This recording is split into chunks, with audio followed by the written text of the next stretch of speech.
Hey, listen up.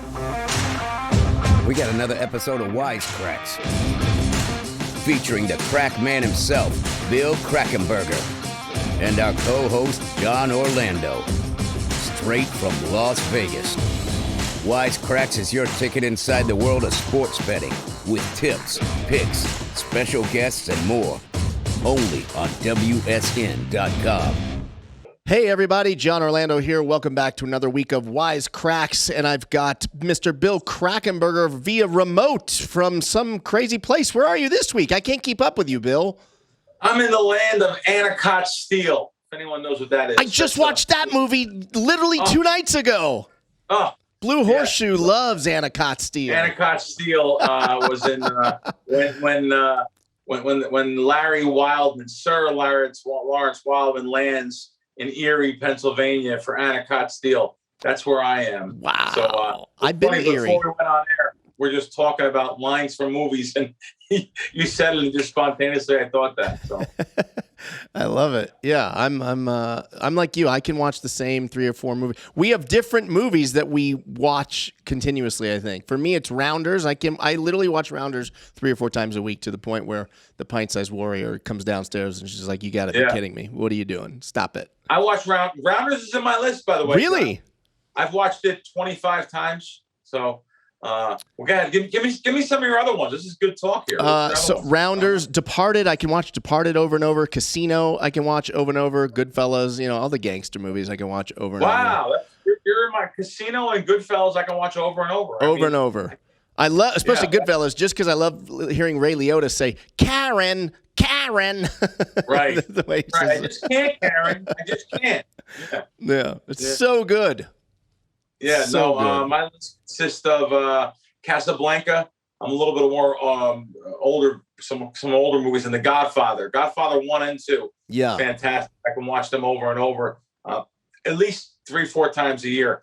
I'm going to put another movie in there, a more later movie that I absolutely loved, The Green Book.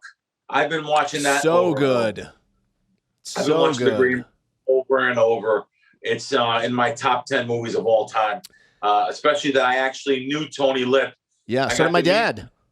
Oh, your dad knew him too. Wow. Yeah. So I got to meet him and talk to him and never knew this story about his life, though. I just knew him from being on The Sopranos. He was in Goodfellas.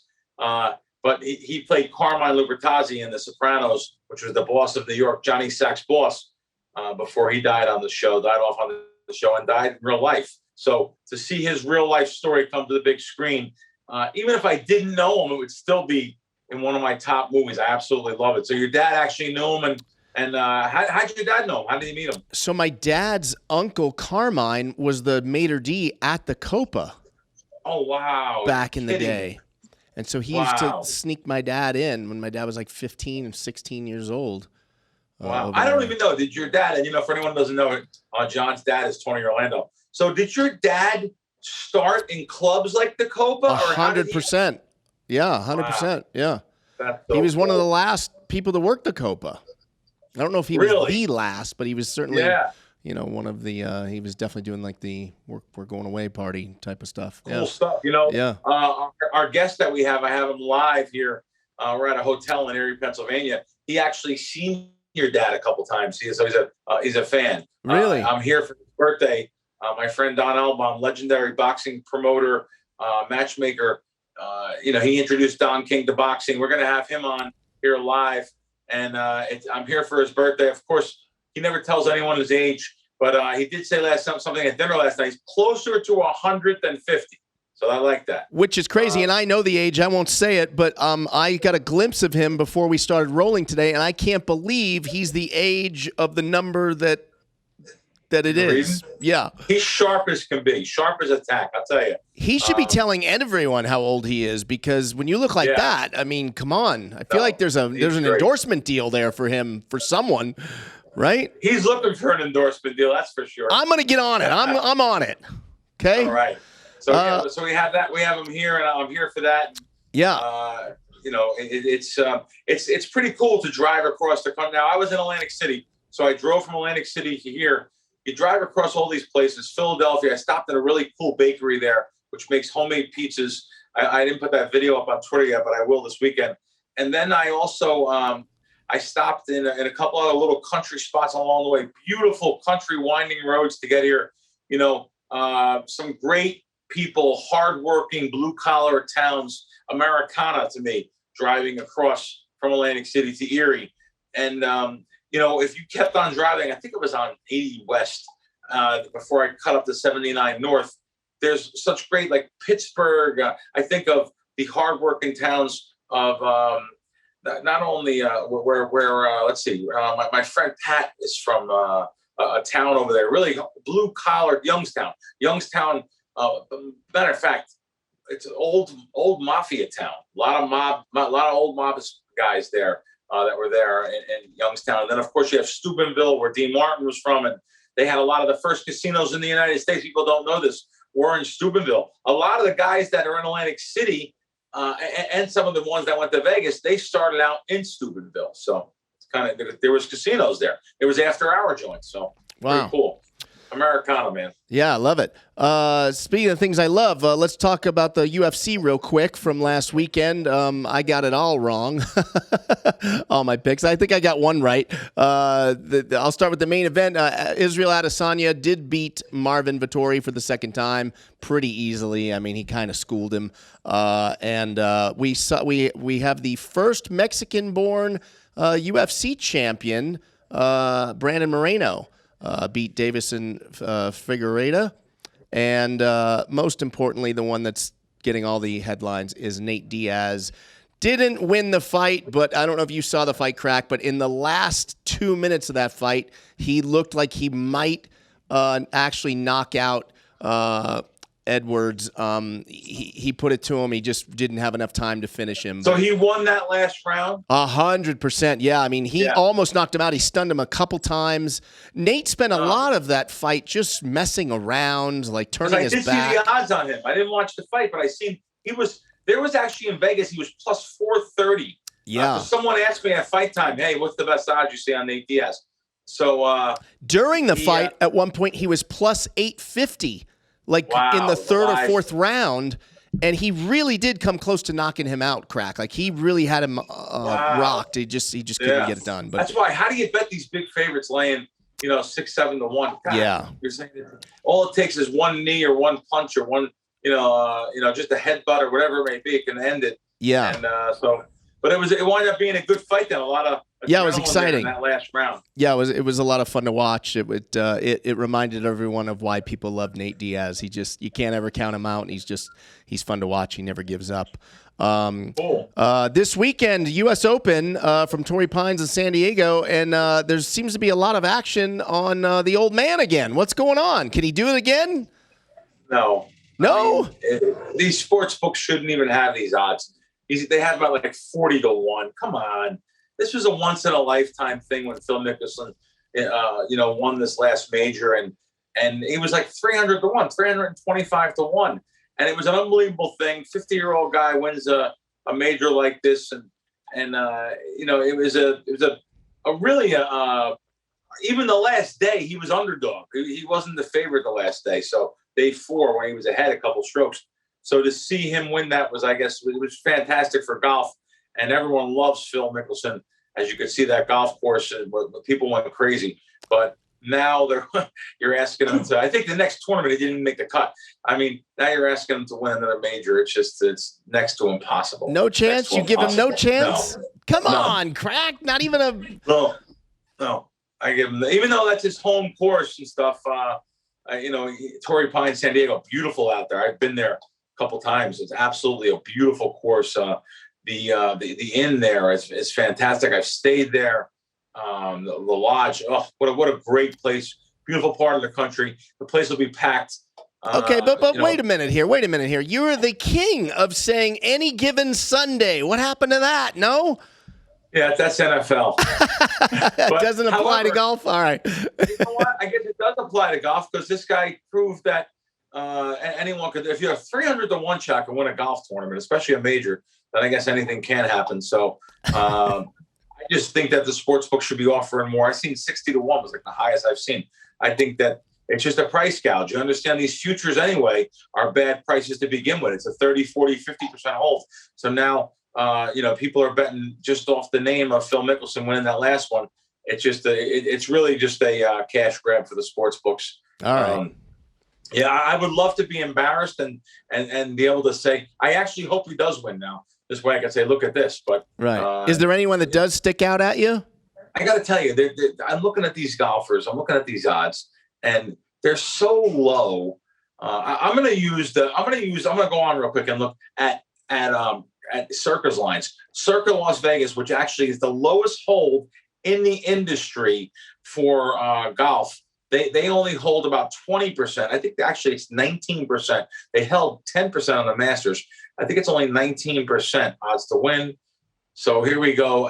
If you could see some of these odds to win, 11-1. First of all, no one should be 11-1 on a major. No one should be 11-1 in a golf tournament. I mean, you could just see going up and down this list, the top 10 guys are 20-1 or less. I would never bet a 20-1 or less shot to win a major golf tournament. It's just not. This is not back when Tiger Woods was winning every tournament. It's so wide open. Look at these names here in the top 10: Rahm, DeChambeau, Koepka, Johnson, McIlroy, Spieth, Thomas, Schauffele, Morikawa, Cantlay, Hovland, Finau, Reed, Marciano. These are the top guys that are 30-1 or less. I mean, any one of them can win, but the odds are just so low.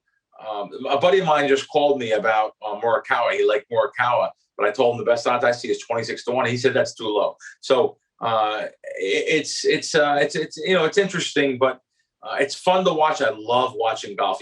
Golf and baseball, my favorite two sports to watch. I know most people are getting bored with that. I guess the NFL now. Now that I'm doing the podcast and now that I'm out there on a lot of radio shows talking weekly on the NFL, I do watch the NFL games on the weekends with my buddies, but I still don't have that red zone plan. I don't even have that at my house. I'm going to be spending a lot of time probably on the East Coast because this football season, because we do not have, unfortunately, in Las Vegas, we don't have representation by these big sports books like the DraftKings, the FanDuels. We don't have these big books out there, and there's a lot more ways. There's just so much variety of bets, and I think more advantages for me as a prop bettor betting in a jurisdiction that has these sports books. And why don't we have them? Las Vegas political, obviously, right? Is that the little good old boys club stuff going on there in Vegas? And you know what, though, being serious, they don't want another Cantor Gaming. When Cantor Gaming, which is a branch of Cantor Fitzgerald in New York, opened up in Las Vegas, I don't know. I guess they were vetted well, but they were looked at, and they probably just don't want that happening again. Some of the largest fines in gaming history, I think the largest fine was levied against Cantor Gaming. I think it was a $26 million one-shot fine. Then they got fined another, I think altogether was close to upwards of $40 million they were fined. Wow. For breaking gaming laws. And of course there was the big arrest they had. And so the kind of scandal there. And they were at the Hard Rock, right? Cantor was at the Hard Rock. They ran the Hard Rock. Cantor was at the Hard Rock. It started at the M. The M was the mothership, the home court, and then it went across all over town. As a matter of fact, it was at the Cosmo. It was at the Venetian, the Hard Rock. They had some big representation in Vegas, and now I'm going to give you a line from Goodfellas. They're gone, and there's nothing anybody could do. They're just gone. Yeah. I love it. NBA playoffs, a sport that normally I wouldn't even care to talk about, but now I can't wait to bring it up because I made a bold prediction a couple weeks ago about the Phoenix Suns. If they beat the Lakers, the momentum carries them. They swept the Nuggets. And now I think they might be in bad shape, right? Because they've lost Chris Paul potentially to COVID. Is this? Yeah, but sometimes players step up. It's amazing. We were talking before the show. I think 9 All-Stars this playoffs have not are still not in or have been hurt or injuries or maybe even like the COVID protocols that's happening. It's really unprecedented time. And look at Kawhi Leonard not playing now. The line moved 7 from -2 to -7. I don't know if any NBA player is worth 5.5 points. That, think about this. The backup for someone like this, now the backup player, who's going to step into his shoes is probably good enough to start on any NBA team. Right. So, and then now there's a lot of incentives for that backup or maybe not even backup, maybe plural backups to step into the game and maybe prove to themselves, prove to their coaches, or make up for someone but I mean, the guy's one of the best players in the game. Not that you're going to make up for him, but it's time to step up now, boys. And that happens a lot. 5 points. I don't know. I don't really bet a lot of NBA sides. One of the hardest sports to beat is NBA, just like NFL. The sides, totals are beatable, props are beatable, but NBA sides are real tough to beat. So I don't know if anyone's worth, like I said, that many points. So we'll see what happens. So So and the same thing with your team there. John, you gave out good odds. I think it was like 8.5 to 1 or something like that. And then it went to 4 to 1. I don't know what the current odds are now with the injury, the COVID outage. So I don't know what they are now, but I don't think they actually, because it just came out, I don't think there's a lineup yet. But I still think you definitely have an edge on that bet. Well, here's the problem, though, Bill. Here's why I know they're going to win it all, because I didn't actually make the bet. I just said I would. One of those mind bets. Yep, and I didn't do it, which guarantees victory for them. So if you're listening to this, bet the house. No, don't bet the house. But I feel like now they're going to win, because I could see myself saying, "Oh my God, I said it on the show. I'm an idiot." The Nets are still a small favorite to win it all too. So even without but they've lost Kyrie Irving, right? Yeah, I know. Just I seen someone texted me last night and said he was running down to stations because they had the best odds on this still. So they have some questions themselves, but it's still wide open. I mean, it's just like plus 120 or something. It's still pretty much wide open. I can't remember. Do you have anyone? Did you make any future bet or anyone to win the series, to win it all? John, not only that, I haven't watched an NBA game. I love that about you, Crack. Me too. Yeah, I'm not supporting the NBA. I'm not an NBA fan. But I'll tell you what you are a fan of. You're a big fan of baseball and golf, and you've been lighting it on fire this season with the Crack Wins app. So I want to remind everybody to download the Crack Wins app on Apple or Google, or just go to crackwins.com and get all of Crack's wisdom. How have you been doing? You've been doing good with baseball, right? Yeah, baseball, holding our own in baseball, and of course the golf matchups. Definitely holding our own. We have a bunch of them this week. I usually don't have so many for a major, but we got about 4. I think we have like 4 of them this week that we released, and really don't do too many futures on that. But we're holding our own this year. I think I have some of the best golf information in the world, and also baseball. We've done well with baseball, and we're getting back into. Here we go. Look where we are here. We're almost at the end of June. That means we're like 6-7 weeks away from preseason NFL. Yeah. I love that time of the year. Love preseason. Love NFL when it comes in there for props and stuff. So College World Series also coming up here in a week or so, right? Right now. You bring up a great point. We've been doing college baseball has been also holding its own. So it moves so much though. Wow. If I give out like over 10 runs, it'll close over 11 or 11. I mean, it's just 11 and a half. It's crazy how the movement, because it's a smaller market sport. Not a lot of the sports books booking the college baseball. I know you had once said about college football that you try to stay away from like the big marquee games, the matchups like SC versus UCLA. You try to pick like more of the obscure schools. Is it the same for baseball? Well, you know what? No, listen, college baseball is the whole entire. Every single game is obscure because it's not a watched sport. It's not really a big watch. There's not an eye on it. So true. The sports books just don't have a grasp even on the big name teams. So no, they're all open season on all of them.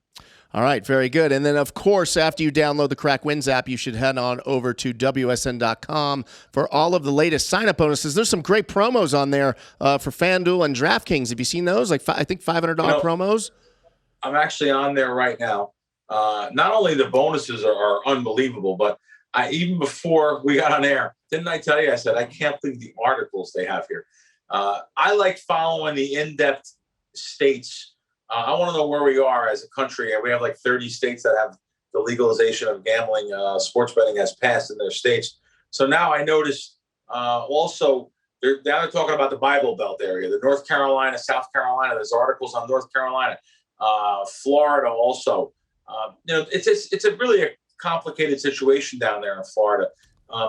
The Indian tribes control those state gaming, and the Hard Rock leading the nation, number 1 and number 2 casinos in the United States. Imagine that. Not Las Vegas, not the Borgata in Atlantic City, not the somewhere in Las Vegas. The number 1 moneymakers are the Hard Rock in Tampa and the Hard Rock in Hollywood, Florida. That's so hard to believe. It's hard to believe, but it's not hard to believe. Think about the population down there. They have the extra money to spend, the retirees, coming from up north, going to Florida, spending all their money gambling. When something happens, the grandkids, the kids say, "What happened to mom and dad's money?" And grandpa liked to gamble, and these Indian casinos are the benefactors of that. Unfortunately, by the way, I'm against that kind of stuff. Yeah. But yeah, so Florida is there's an article on Florida, article on North Carolina. I'm reading it myself. Wyoming, Illinois, Nebraska. These are all independent articles. Maine. Some of these hardcore areas, which you would never think you'd have sports betting. There's articles on, but of course the bonuses is the reason I love going to WSN. Check them out. They change all the time, and some really good promotions and bonuses at WSN.com. And I'll tell you why. I think they're some of the best in the state. I mean, I look at this like here, Bet365 there, $500. I mean, there's just so many bonuses that are offered at WSN that's not offered at other places. And I almost didn't get that. They must really negotiate some unbelievable bonuses for WSN that is not on other sites. So yeah, make sure you check it out. Okay, and they I saw I was on there the other yesterday, and they have the NFL futures listed on there. Did you check any of those out?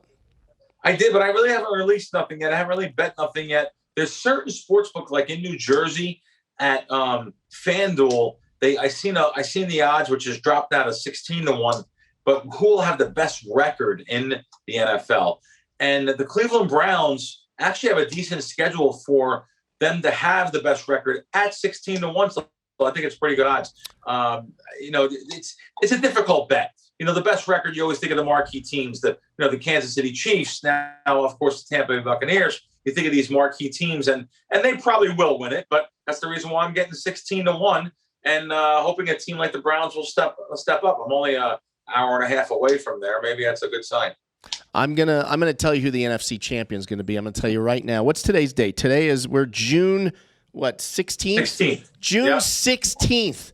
Let that be the day that I gave the winner of the NFC for this upcoming season. It's the Dallas Cowboys, Crack. 100%. Oh, God. No. No. Come on. Dak Prescott.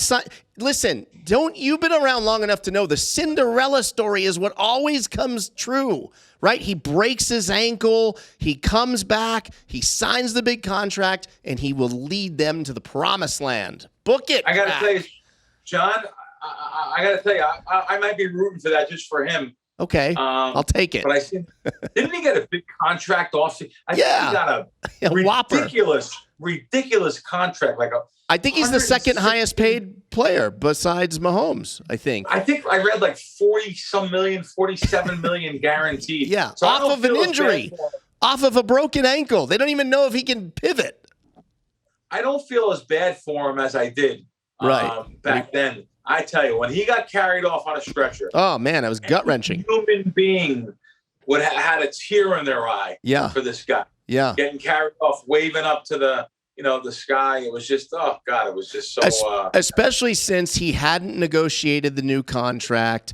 Football is such a volatile sport because of injury like that. And I think everyone, as he was on that stretcher, probably including him, was like, oh, my God, he's never going to get that payday. Right? Yeah. But you got to give credit to the Cowboys, even though I always bash the front office for the moves they make. It's pretty cool that they backed him like that. Yeah. So, yeah, I'm all in on my Cowboys, 13-1. All right. No? All right, I'm rooting for you.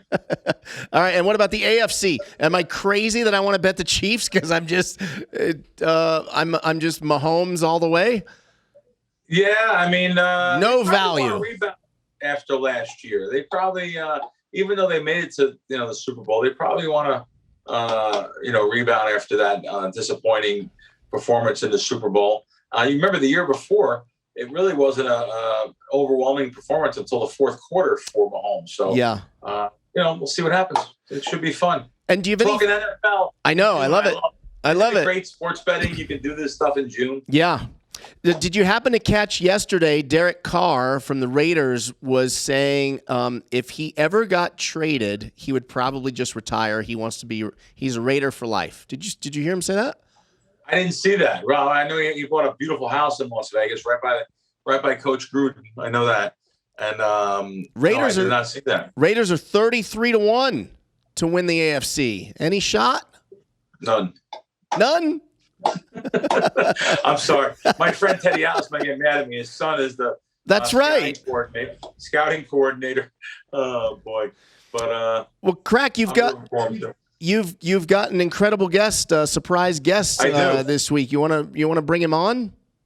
Yeah, let's bring him on. I'm actually going to read. I went to the Boxing Hall of Fame when he was inducted in the. I almost said indicted. Were you indicted? No, inducted. When you were inducted in the Hall of Fame. So I'm going to read to you what they have on their website, which is just fantastic as an introduction to Don. So Don Elbaum, he grew up in Erie, Pennsylvania after seeing Willie Pep box, and he was inspired to box and racked up 40 wins in his own 50 career fights, amateur career. And then really a life in boxing followed. He started matchmaking at 15 years old, and 3 years later promoted his first bout.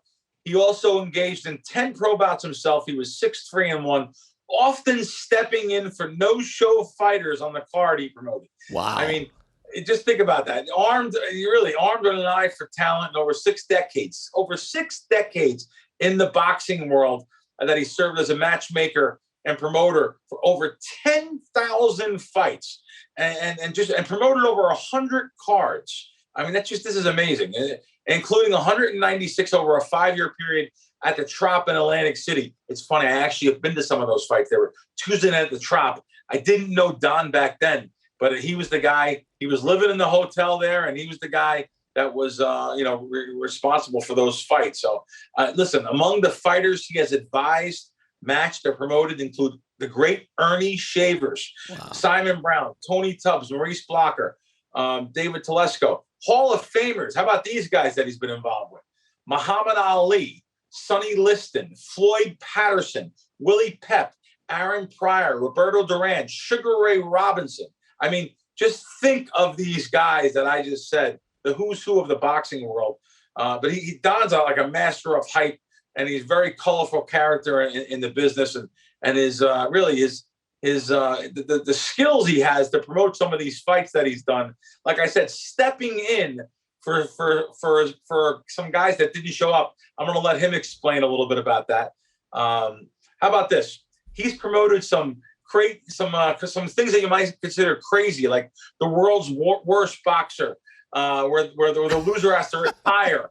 The loser has to retire. How about selling advertisement? He was the first one to sell an ad on the soles of the boxer's shoes. So I love it. The boxer gets knocked down, they're going to show his. That's genius. That's actually genius. Yeah, no, he is. The great Don Elbaum, and I have him right here with me. I'm going to put this back a little bit. Don, yeah, here's my man. Don's got that Kaiser Soze look to him today. Yeah, he does. I like that. Yeah. But no, Don has been around, and Don, the only thing I ask you to do is Don's a low talker, and he's got that graspy voice. I mean, just look at that mug. There's that great tough guy mug, and it's amazing how sharp he is. Though I went to dinner with him last night again. I haven't seen him in about a year. He has not lost one step. So thanks for coming to the show, Don. Listen, to be with you is like wow. Wow, that's good. That's good. So Don. Why don't you tell? How did you even get? It's funny. It's a great question I have. How did you even get into boxing? How did it happen? Well, it started. My mother was a concert pianist. All right. Right. I was born in Cincinnati. She played with the Erie Philharmonic, the Cincinnati Philharmonic. We moved to Erie, Pennsylvania, when I was 5 years old, and I sat down and I started playing the piano because my mother played 2-3 hours a day, and she played with the Erie Philharmonic. And the interesting thing, which few people know, at the age of 6, I played a duet with my mother for the Erie Philharmonic. Wow. And I was considered a child prodigy. My mother grew up in New Bedford and Fall River, Mass. And every summer we went there when I was out of school. And my uncle, I've got on my list the three greatest people that I know. And by the way, they're my father, the Sugar Ray Robinson, my uncle Danny Greenstein. My uncle took me to a fight. I was 6 years old, 6 or 7, and we're sitting in the front row in New Bedford. And I see this fighter, and oh my God, he's in the corner. The opponent's throwing punch after punch, never hit him. The opponent slips out of the corner, puts that fighter in the corner, puts together like a 10-punch combination. The guy starts pulling the canvas. The guy holds back, all right, and lets him blast. I turned to my uncle, and these are my exact words. I said, "This is the most beautiful music I have ever seen. This is what I want to do." And that changed my life. And the fighter was Willie Pep. Oh, wow. The great Willie Pep. And Wow. Willie and I became friends, and he loved the story. And I've been lucky. I've been in this game. I'm the youngest promoter, matchmaker. I matchmaked my first fight when I was 16 years old in Cleveland Arena. I promoted my first fight when I was in 11th grade in Erie, Pennsylvania. And I've been doing this all over the world. And boy, the ups have been way, way more than the downs. Yeah, that's amazing, Don. You said you've been all over the country. I actually read some of the places you've been. You've been in, I say country, you've been all over the world. Yes. A couple of years ago, you called me up. Oh, wow, this is a spontaneous story. How do I even remember this? Calls me up and says, "Bill, I'm headed to Russia." This is about 3 years ago. I'm headed to Russia. And he said, "Let me give you these contact people because I might not be coming back." I said, "Well, what do you mean you're not?" He goes, "This is a Russian mob guy. It's just the guy that I used to deal with. And I'm hoping he's not mad at me, but he sent for me. And when we get sent for in this business, just like in the mob business, you go." So he went. So Don is here. He made it out of Russia. But I just thought you'd find that, pretty funny, John. Any questions for Don, John? Yeah, man, that's an incredible story. Just that alone. I have a question for you, Don. You probably have had multiple people ask you this, I would imagine, over the years. But in his prime, I believe Mike Tyson could have beat Muhammad Ali in his prime. Am I crazy, Don? No, you're not crazy because, I could see Ali being maybe 8-5, 9-5, tops 2-1. Let's go to what I think. Boxing should be 15 rounds, all right? And by the way, you may find this a story no one knows. The reason 12-round title fights today, years back, I got a phone call. There were Friday night fights from Madison Square Garden, and I got a call from Gil Clancy, who was the commentator for the fights at MSG on CBS. He says, "Don, we've got a problem." He said, "We've got these 15-round title fights.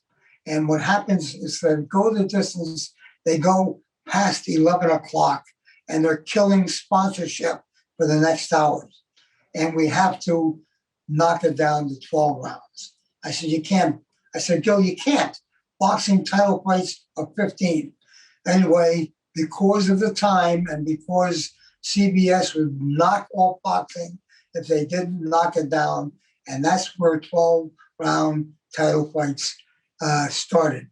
And by the way, the WBA and the WC, they took credit stating for health reasons. Absolutely nothing to do with health. It was put down or cut down to 12 rounds simply because if they weren't, they were being taken off and no more fights in CBS. Oh, wow. That's unbelievable. I didn't know that myself, Don. That's the reason there are 12. It was about money then. Huh? It's about money. Yeah. It's about money in the end. TV money. But staying with the 15-round fights, Ali to me would be Tyson in a 15-round fight. All right? And let me go into something else. Staying with 15-round fights, who would beat Ali? Joe Louis in a 15-rounder? Absolutely. And boy, you may or may not love this. In a 15-round fight, Joaquin Marciano knocks out Muhammad Ali. Wow. Really? In a 10-round Wow. In a 10-round fight, absolutely not. But no one. Rocky will hit you in the ribs, on the arms. And I've talked to fighters that fought Rocky. They couldn't hold their arms up after 7 or 8 rounds. Did you ever meet Rocky? Yeah. Oh, yeah, of course. Yeah. I had a great relationship. Oh, you did? I mean, great story about Rocky. Rocky is one of the cheapest guys that. That was his. He was known as being a cheap person. And whenever he went out of town, and by the way, I can't tell you, let's say 100 times. It's probably more than this. When Rocky arrived, he was a guest speaker or whatever out of town. He would be on the plane. They pick him up, and they said, "Rocky, where's your luggage?" He said, "I was going to miss the flight. I couldn't go home to get my suits or anything. I came here." That's how he got new suits, new shoes. Absolutely. They would have to take him shopping.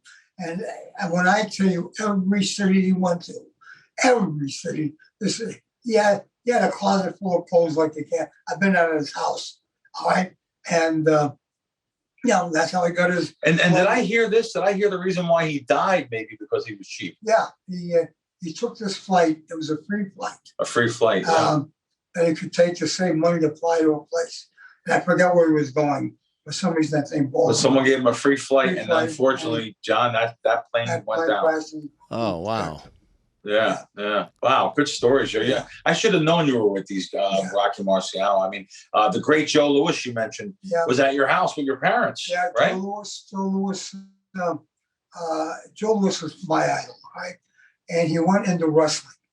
And I was doing wrestling in Erie, Pennsylvania. And there was a guy named Pedro Martinez, who was like the big wrestling guru in Buffalo, Syracuse, and so forth. And the guy made a fortune. He sold Buffalo Arena just about every week. Joe Louis was going to go wrestle. And I hated wrestling. All right? I hated the phoniness of it, but I had to bring Joe Louis in Erie. The place was packed. All right. And Joe just, was getting the hell beat out of him and so forth. And then again, the last minute he won. So prior to his coming there, I said, "Joe, I'd love for you to come over to my house, me, my mother and father." He said, "Absolutely." I said, "What do you want?" He said, "Watermelon." All right. So we went to a big watermelon. He came over and we spent a couple. That's so cool though. Your hero. My hero. Your hero. Spending time with your mom and dad over your house. Jesus, you had to be a kid. That must have been unbelievable. Sadly, Joe Louis, who great American, fought for our country, and the government went after him for taxes and stuff. This guy fought free fights for the country, making the country a great country. And it's sad that he died in the end. He died broke in the end. And just like Don's saying, he had to wrestle to make money. Back then, it wasn't like these guys today, Jake Paul with these internet superstars, where they want to make money in other sports or whatever it may be, and they make a ton of money. This was it was a sad thing though, but he was your hero. He got to go to your house, and I find one other thing that I really want to talk to you about is. Let me jump in. Sure. I got to tell you one more Joe Louis story. Sure. Which no one knows. All right. I for some reason. Someone put it in the New York paper, but I'm aware of the story. When Joe Louis used to go to Caesar's Palace, all right, all blacks had to go in through the side, including Joe Louis. Joe Louis is going into Caesar's, and Sinatra is performing there, all right? And Sinatra heard that Louis was coming in and had to go through the back door. He went to the head of Caesar's. I think it was Ash Resnick, and I can't swear to this. He said, assuming it was Ash, he said, "Ash, if you don't let him come in the front door, I'm leaving. I will never perform here again." And it was Sinatra that opened up where blacks could walk in the front of Caesar's Palace. Wow. Isn't that great? And Sinatra also did the same thing for Sammy Davis. Yeah. Many times he would not go perform at the Sands unless Sammy was treated and they were able to stay at the Sands. Instead of having going downtown, they had their own casino, the Moulin Rouge, which were all the great entertainers. Nat King Cole, these guys they would perform on the Strip, and then they'd have to go down to the Moulin Rouge to go stay downtown. Absolutely terrible. And Sinatra opened doors for that. And speaking of Sinatra, there's another guy that Don knew. Don knew Frank Sinatra, and tell him the first time. Tell the viewers, listeners, the first time you met Frank Sinatra. You were just a kid, though, right? No, not quite. Okay. Anyway, I'm living in Pittsburgh. By the way, like I said, I'm the youngest promoter fight ever. I'm living in Pittsburgh, and I get a call from Ash Resnick. He said, Don, Sinatra's coming to Pittsburgh, the Civic Arena. He said, I'm flying out. He said, I got 2 tickets in the front row. He said, right after the show, Sinatra's going to a place called the Wynn Place and Show. It's a place I used to hang out. And there was just a great place. The mob hanged out there, or just anyway, everyone hung out there. And he said, Sinatra's going there. I get a call the day of the show, and it's from Ash. He said, Don, I can't make it. He said, after the show, go to the Wynn Place and Show. Tell them who you are. Your name's going to be there. But they knew me, all right? Now, I don't know if you're aware of this, but when Sinatra got on stage, I mean, the standing ovation, he never came back for an encore. When he left the stage, there was a limo waiting for him. He was gone. People would be standing for 10 minutes. He was gone. Never. He was gone already. That's true. I heard that. Anyway, I was well aware of it. Ash couldn't come. All right. So I went to grab my car, went to the Wynn Place or Show. They let me in. I'm at the bar. I'm not the type of guy that just can walk up to somebody. All right. And just say, hello, I'm Don Elbaum. I'm at the bar and I'm talking to the bartender. All of a sudden, there's a tap on my shoulder. I turn around and it's Sinatra. He said, I don't think we've met. I said, Mr. Sinatra. He says, call me Frank. He said, I said, Mr. Sinatra, my name is Don Elbaum. He said, the boy promoter, all right? Wow. Which I was known. And we talked for we just kept talking. And he was a big fight fan. And incredibly, I was telling him about my mother, a concert pianist. I said, boy, my mother plays your music, and so forth. I said, if she would ever get a chance, to see you. And in those days, there was no such thing as cell phones, of course. And there was a phone in the back of the bar. He said, Don, call your mother. So the bartender gave me the phone. I dialed the number, and I said, Mom, you're not going to believe who I'm here with. And he wants to speak to you, Frank Sinatra. They talked for like 20 minutes. Wow. And the guy was just fantastic. He gave me his home number and etc. And when he passed away, I